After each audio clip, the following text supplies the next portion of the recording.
Assalamu alaikum, ahlan wa sahlan, bienvenue à toi sur la chaîne Réussir au Maroc, bienvenue à toi dans cette nouvelle vidéo. Alors, nouvelle vidéo continue dans la lancée, alhamdulillah. J'espère que les vidéos te sont profitables jusqu'à présent.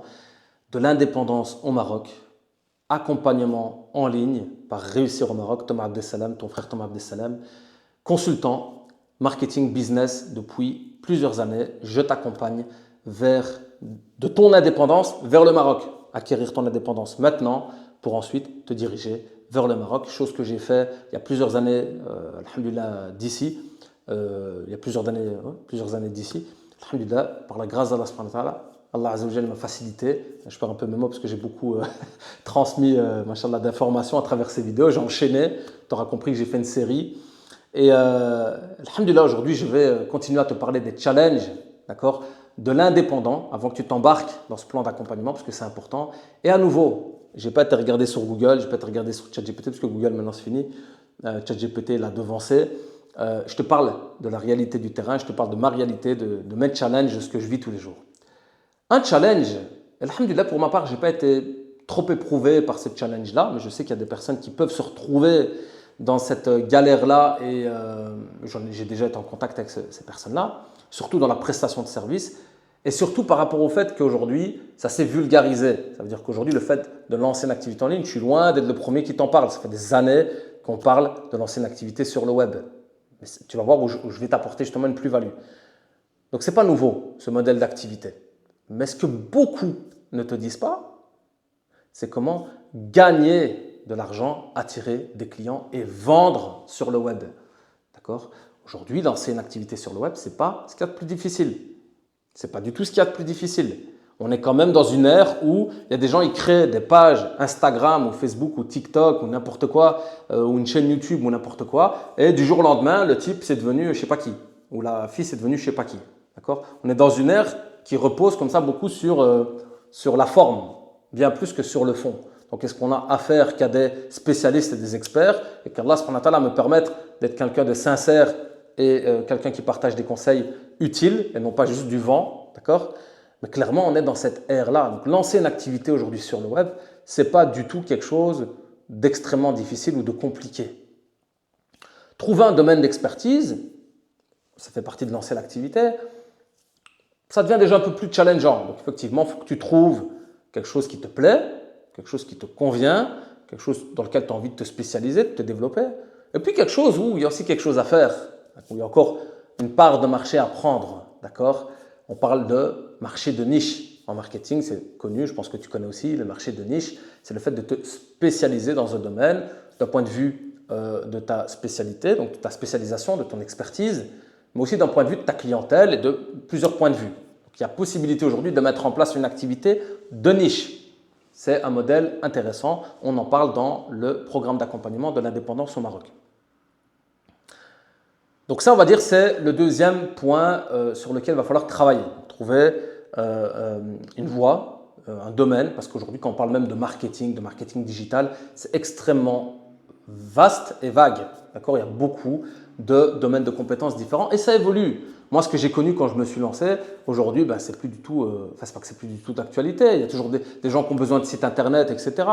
Mais clairement, il y a eu des nouvelles tendances, des nouvelles technologies, des nouveaux outils, des nouveaux besoins, des nouvelles habitudes. On est sorti du Covid, il y a eu beaucoup de changements au niveau même de la présence en ligne et comment on va dire, de la consommation en ligne. D'accord ? Donc, il y a eu beaucoup de changements et tout ça, il faut suivre. D'accord ? Il y a des choses qui évoluent, il y a des choses qui se développent. Au Maroc, il y a des choses aussi qui évoluent par rapport au digital. Donc voilà, il y a toutes des tendances à suivre. Mais on va dire que ce n'est pas le plus compliqué. Le plus compliqué, c'est d'avoir cette fibre commerciale, d'accord ? Qui n'est pas donnée à tout le monde. Savoir vendre, ce n'est pas donné à tout le monde. D'accord ? Et à nouveau, quand je parle de savoir vendre, on parle bien d'un point de vue éthique. Je ne suis pas en train de te dire que je vais te mentir. Que ici j'ai un téléphone et je vais te faire croire que c'est un iPhone. Ce n'est pas un iPhone. Je ne vais jamais te faire croire que c'est un iPhone. Donc pour te vendre ce téléphone, je ne vais jamais te faire croire que c'est un iPhone. On est d'accord ? Ce n'est pas un iPhone. D'accord ? Je pourrais, si je suis un manipulateur, te faire croire que c'est un iPhone. Et après, quand tu l'achètes, te dire ouais, mais barra, c'est que c'est pas mon affaire. Non, c'est pas ce que je fais. J'en parle encore hier, subhanallah, avec la famille, par rapport des fois à des agences de tourisme, etc., qui te vendent des packages, machin, et quand tu arrives sur place, il n'y a rien. D'accord ? Donc non, on ne parle pas de ça. On ne parle pas de savoir vendre en arnaquant les gens. On parle de savoir vendre correctement, sincèrement, avec une vraie volonté à l'arrière. Et ça, d'ailleurs, c'est un ingrédient de la vente. Je vous donne un exemple. Quand je propose aujourd'hui une collaboration avec une entreprise, et les personnes qui me font confiance aujourd'hui le savent, c'est avant tout une relation humaine. C'est que sincèrement, ces personnes avec qui je collabore, même si elles vont me payer, je vais les facturer, elles vont me payer, c'est des clients. Mais je ne suis pas dans un rapport uniquement de leur soutirer de l'argent, uniquement parce qu'il faut qu'on gagne de l'argent, mais je ne suis pas du tout dans un rapport de leur soutirer de l'argent, comme ça je m'en fous complètement de leur projet. Je vibre à l'intérieur. Je considère leur projet comme étant mon projet, pas en termes de propriété, mais en termes d'ambition. C'est mon rôle, c'est mon travail. Ça veut dire que quand aujourd'hui on me sollicite, la condition pour que j'accepte de travailler sur le projet, c'est que ça me parle. Je répète, j'ai déjà refusé plusieurs fois des clients pour des secteurs qui ne me parlaient pas du tout ou des secteurs qui n'étaient pas halal. D'accord ? Donc, quand je vais devoir concrétiser ce contrat avec le client, ben ça va couler de source en fait. Et j'en arrive même aujourd'hui à un stade de dire, écoute, avant de parler d'argent, parce qu'on va devoir parler d'argent, on ne vit pas que d'oxygène, d'accord ? On va parler d'argent. Ben avant de parler d'argent, parlons d'abord de ta vision. Qu'est-ce que tu veux qu'on fasse ensemble ? Tu vois ? Qu'est-ce que tu veux qu'on fasse ? Où est-ce que tu veux qu'on aille ensemble ? Tu vois ? Et ce n'est même pas qu'une question d'attente, un formulaire que tu vas compléter sur ton site. Quelles sont tes attentes ? Ce n'est pas suffisant. On discute. C'est quoi ta réalité aujourd'hui ? C'est quoi tes challenges aujourd'hui ? Qu'est-ce que tu veux ? Qu'est-ce que tu veux faire ? Qu'est-ce que tu attends de moi ? Qu'est-ce que tu veux à quel niveau tu veux me faire confiance ? Et tu ne dois pas être prêt à dire oui à tout. Parce que tu ne dois pas non plus induire en erreur la personne en face de toi. Si moi, il me demande de repeindre le plafond, je ne vais pas pouvoir le repeindre. Je ne vais pas lui dire oui. Tu vois ce que je veux dire ? Donc, dans cette fibre commerciale, il y a une volonté sincère d'aider et de contribuer. Je ne veux pas dire aider, parce que aider, ça a souvent une connotation je vais aider un pauvre, je vais aider quelqu'un qui est dans le besoin. Non. Ici, c'est une contribution que tu vas apporter à une personne qui te fait confiance. Donc, il doit y avoir un sens profond à l'intérieur de toi. Si tu ne l'as pas, il va falloir le réveiller. Parce que si tu es juste attiré par l'argent et par le fait de vouloir gagner de l'argent, je te garantis que tu vas avoir du mal.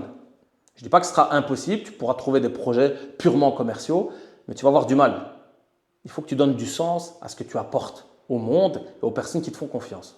Parce que ces personnes te font confiance. Aujourd'hui, je le dis, sortir 1 euro, et pour les personnes qui m'ont déjà fait confiance sur Réussir au Maroc, qu'Allah subhanahu wa ta'ala vous accorde mieux, sortir 1 euro, c'est 1 euro les amis. C'est 1 euro. On est dans une société qui n'est pas facile. Donc la personne qui va te faire confiance, même pour 1 euro, à condition qu'elle reste correcte aussi, parce qu'il y en a, ils sortent. En général, on dit que les clients qui payent le moins, c'est eux les plus compliqués, ce qui n'est pas faux. Pas tout le monde, mais ce qui est souvent le cas. D'accord ? Mais 1 euro, ça reste 1 euro. À partir du moment où la personne te fait confiance, tu dois être à la hauteur de cette confiance. Donc concernant le fait de vendre un service, tout d'abord, il y a le sens que tu vas donner à ta contribution. D'accord ? Premièrement, et ça se ressent. Il y avait un truc qui me plaisait dans la formation marketing que j'avais eu à l'époque. Il disait, lorsque tu rédiges un article de blog, ou lorsque tu fais une vidéo, d'ailleurs j'espère que c'est le cas ici, si tu es sincère, ça se ressent. Donc j'espère sincèrement que que ce que je transmets, vous ressentez que c'est sincère. Que je ne suis pas juste là pour faire des vues sur YouTube. Donc il y a la question du sens. La contribution que tu vas lui apporter. Au niveau de savoir vendre un service aussi, tu dois savoir de quoi tu parles. Tu dois apporter quelque chose de clair. Il y a beaucoup de gens aujourd'hui qui ont des problèmes par rapport à ce qu'ils proposent. Et j'ai été dans le cas pendant très longtemps. Ton offre, ton menu. Voilà, moi, j'aime bien associer ça au menu d'un restaurant. J'arrive dans un restaurant. Elle est où ta carte? Qu'est-ce que tu proposes? Dans ta pizza, il y a quoi comme ingrédient? Elle coûte combien? Et j'ai pas besoin que tu m'envoies un catalogue avec 500 pages. Là, en une image, en une carte, en un visuel, qu'est-ce que je vais manger? Qu'est-ce que je vais payer? Avec quoi je vais ressortir à la fin? Bien entendu, ce que tu vas me vendre, il faut que ça corresponde à ce que tu as mis dans la carte. Il y a aujourd'hui énormément de personnes dans la prestation de services en ligne, etc., qui ne savent pas, elles bricolent en fait. C'est du freestyle à chaque fois. Je le dis, j'étais souvent dans ce cas-là.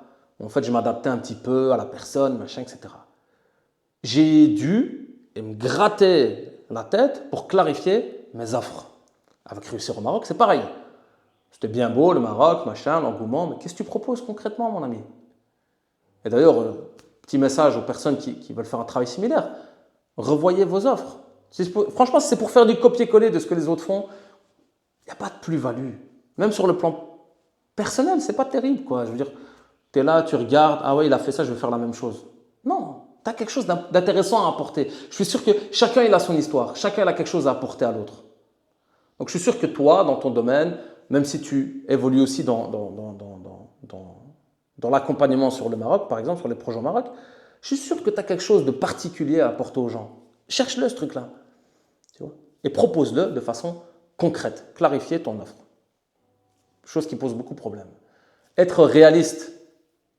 Il y a des gens, il arrive, il s'installe, il a ouvert son site web, il croit que c'est devenu, il a gagné 15 ans d'expertise. Parce qu'il a fait une belle photo dans un shooting, il a mis la petite étoile bleue sur Instagram et il a un beau site internet. Et le mec, ça y est, c'est devenu l'expert du marketing digital ou l'expert de je sais pas quoi. Non, il faut rester réaliste aussi. D'accord ? Il faut s'adapter aussi à ta réalité. Pas à la réalité uniquement de tes clients, mais à ta réalité aussi. Être raisonnable. C'est pour ça que je dis souvent aussi, ce que je conseille, c'est démarre. Démarre avec, propose, je sais pas moi, dans ton entourage, je sais pas moi, ton oncle, il a une entreprise de construction. Bah vas-y, dis-lui, je vais t'offrir mes services pour démarrer. Rentre dans le marché. Rentre dans le marché, c'est l'échantillonnage. Fais goûter ce que tu proposes. Tu vois, comme quand tu vas en magasin, dans une galerie, dans un centre commercial, hein, tu arrives, ils te font goûter des choses. Fais goûter tes services. Fais-nous goûter ce que tu proposes concrètement. Il y en a beaucoup, ils arrivent, ils sont en mode moi, si tu ne me payes pas 5 000 euros pour le truc, je ne le fais pas. Oh. J'ai parlé, moi, avec des. Parce que je dis, j'ai combien de collaborateurs avec qui j'ai parlé? Combien, subhanallah, des histoires que je peux raconter. Mais des gens qui venaient juste de se lancer et qui avaient des prétentions que je n'avais pas au bout de, je sais pas moi, 5 ans, 6 ans à l'époque d'expérience. Donc à un moment, je me disais, ok, bon, c'est légitime, il a le droit d'être ambitieux au niveau de son offre. Donc il ne faut pas non plus se mettre à terre. Parce que ce qu'il est dit aussi, c'est que si tu fixes des prix bas au début, ça va être difficile après de les augmenter. Donc il faut aussi éduquer tes clients à devoir te payer correctement. Mais faites attention à la prétention. Acceptez que vous démarrez. Acceptez que vous démarrez et que vous devez démarrer par quelque chose, que vous devez pénétrer un marché. D'accord ? Donc ça, c'est un autre point important pour pouvoir vendre. Qu'est-ce que je peux encore vous dire? Faut pas hachem, tout simplement. En parlant de déjà, faut pas hachem. D'accord? Faut pas hachem. Tu travailles. Aujourd'hui, je suis sur Internet. Est-ce que j'ai hachem de vous dire que je vends des services ou je vends des accompagnements? Mais bien sûr que non, sinon je ne serais pas sur Internet. Vous n'aurez jamais vu mon visage. D'accord? Ça ne veut pas dire qu'à nouveau, je suis juste avec le joie en train de dire il faut que je leur prenne de l'argent. Non, j'ai un vrai projet, j'ai une vision, j'ai une vraie ambition avec les personnes, le petit pourcentage des millions d'utilisateurs qu'il y a sur Internet et des milliers qui vont me suivre, Inch'Allah. J'ai une véritable ambition sincère d'accompagner ces personnes dans leur réussite. Mais est-ce que j'ai hachem de proposer mes services? Non. Pourquoi est-ce que je vais hachem? Parce que moi, je suis là pour avancer avec les gens. Oui, je passe des heures et des heures et des heures et des jours et des semaines et je sais pas ça fait combien d'heures de vidéos cumulées jusqu'à maintenant, mais c'est parce qu'il y a un projet derrière. Donc forcément, je vais vous ramener et je vais vous appeler à ce que je propose. Sinon, je suis juste là pour divertir le peuple, c'est pas mon but. D'accord? Donc même si je ne suis pas là que dans une démarche de ouais, il faut que je gagne de l'argent, faut que je. Non, je ne suis pas un vendeur de. Je ne vais pas dire de tapis, parce que c'est un beau business, vendre des tapis. Mais je ne suis pas un vendeur de vent. Voilà, pour vendre du rêve, d'accord? Mais à nouveau, il ne faut pas hachem de proposer ses services. Et je vais prendre un très bête exemple. Ta visibilité sur LinkedIn. LinkedIn, c'est un réseau social professionnel extrêmement puissant et intéressant. Qu'est-ce que je n'ai pas attiré comme opportunité sur LinkedIn? Et qu'est-ce que je n'ai pas encore attiré d'ailleurs aussi? Il faudrait que je m'y mette encore plus. LinkedIn, pour moi, c'était évident. Tu as des personnes intéressantes sur le réseau. Je ne dis pas qu'il faut ajouter tout le monde bêtement, tu vois. Il faut quand même que ce soit réfléchi, que ta démarche elle soit réfléchie, qu'elle soit professionnelle. Tu n'es pas là juste pour avoir des followers. D'accord? Tu es là pour créer un réseau de qualité. Mais pour moi, pas une seconde dans ma tête, j'avais comme frein de me dire je vais ajouter Fulan ou Fulan. Et je me suis retrouvé avec un réseau. À l'époque, je parle de ça parce que LinkedIn, c'est pas un réseau social que j'ai. À un moment, j'ai dû freiner en fait. À un moment, j'ai pas eu besoin de faire tant de publicité que ça pour attirer des clients. C'est ça qu'il faut comprendre aussi. À un moment, j'ai dû stopper. À un moment, j'étais même dans l'ombre, malgré que je travaille sur le web et que je fais de la publicité aux entreprises. À un moment, moi-même, j'arrêtais parce que j'avais trop de demandes. Donc, alhamdoulilah, par la grâce d'Allah subhanahu wa ta'ala, c'est Allah Azza wa Jal qui donne. Ça, c'est sûr et certain. Mais ce que je veux dire par là, c'est que l'exemple de LinkedIn, en aucun cas, je me suis dit. Moi, je vais Hachem, il va voir mon nom, il va se demander qu'est-ce qu'il veut. Mais non, on est sur LinkedIn, la personne en face de moi, elle est connectée, c'est pour ce qu'elle a envie aussi de tisser un réseau. Donc, je propose, la personne elle accepte l'invitation ou pas. Je mets un petit message tranquille, professionnel. Je ne vais pas dire viens, on va aller boire un café. Hein, ça aussi, il faut arrêter les amis. Il y en a plein qui me contactent. Ouais, t'es disponible, on va aller boire un café. Ouais, ça, je vais boire des cafés avec mes sahabs, ou avec la famille, ou avec des trucs comme ça. Mais vous voulez qu'on collabore, qu'on travaille, ça passe pas uniquement par les cafés, il faut arrêter avec ces histoires-là, d'accord? Donc ça, c'est une mentalité aussi à changer, d'accord? Donc moi, si je veux une collaboration avec quelqu'un, je ne veux pas lui dire est-ce que tu vas aller boire un café, d'accord? Ça me ferait plaisir d'aller boire un café avec tout le monde d'un point de vue fraternel et humain. On travaille, les amis, d'accord? Donc LinkedIn, je reprends l'exemple de LinkedIn. Il ne faut pas hachem. Et j'ai connu des personnes qui me disaient ouais, non, laisse tomber, ouais, je ne veux pas ajouter parce que sinon. Ça, c'est des freins psychologiques qu'il faut absolument changer. À l'inverse, et je terminerai avec ça, j'ai des personnes, machallah, qui m'ont contacté, sans m'harceler, il ne faut pas harceler les gens non plus, hein, qui m'ont contacté de façon très carrée, et encore dernièrement, même avec Réussir au Maroc, pour me proposer leur service. Et là, j'ai dit respect. J'ai dit respect. C'est des personnes qui vont vers les autres. C'est des personnes qui veulent proposer aux autres. D'accord? Maintenant, on est encore dans une approche très commerciale, ce qui est normal. Hein, on va pas non plus, va pas me dire je vais venir sauver le monde avec toi. Mais ça manquait un petit peu quand même de sens. Qu'est-ce que tu veux m'apporter? Parce que je vais terminer avec cet exemple-là. Et si tu es de ces personnes qui m'ont contacté récemment, peut-être tu te reconnaîtras et c'est un conseil que je donne. Tu me contactes pour me proposer tes services vidéo. Est-ce que tu crois que j'ai besoin, moi, de renfort au niveau du montage, de la production vidéo? Est-ce que tu crois vraiment que j'ai besoin de ça? Je produis je ne sais pas combien de vidéos par année. Est-ce que tu crois que j'ai vraiment besoin de ça? Ben bien sûr que oui. C'est sûr et certain. C'est évident. Tu as cru que j'allais dire non? Ben c'est sûr que oui. Bien sûr que j'ai besoin. Mais quand je t'ai dit, ben écoute, pour le moment, laisse tomber. Pourquoi? Va chercher le truc. Va plus loin. Va chercher. Pourquoi? Pourquoi laisse tomber? Viens, on trouve une solution. Viens, on trouve un terrain d'entente. Viens, on démarre sur quelque chose. Et ce n'est pas toujours une question financière. Hein. Moi, c'est une question d'organisation. Un bête exemple dans la vidéo, j'avais du mal à transmettre mes vidéos parce que c'est des fichiers lourds, etc. J'avais pas une solution pour collaborer avec le collaborateur. Mais si tu t'arrêtes comme ça, ah, ok, bah ça va, bah, ou tu réponds même pas, ou tu laisses tomber le truc, ça manque de hargne.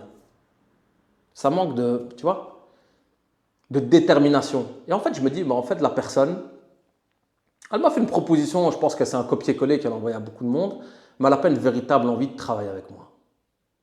Et ça, c'est un point super intéressant que je cite, et je terminerai là-dessus. Donc, qu'Allah subhanahu wa ta'ala nous facilite, on continue. Les personnes qui veulent se lancer dès aujourd'hui, le lien dans la description de cette vidéo, le programme de l'indépendance au Maroc. J'ai tellement pas lancé d'informations, j'ai encore plein de choses à vous dire. Je ne peux pas tout faire sur YouTube, ça va être trop long. Hein, donc, qu'Allah subhanahu wa ta'ala facilite. Ceux qui veulent me rejoindre, me faire confiance, dans la description de la vidéo. On se dit à très bientôt pour une prochaine vidéo. Barakallahu fikum wa salam alaikum wa rahmatullahi wa barakatuh.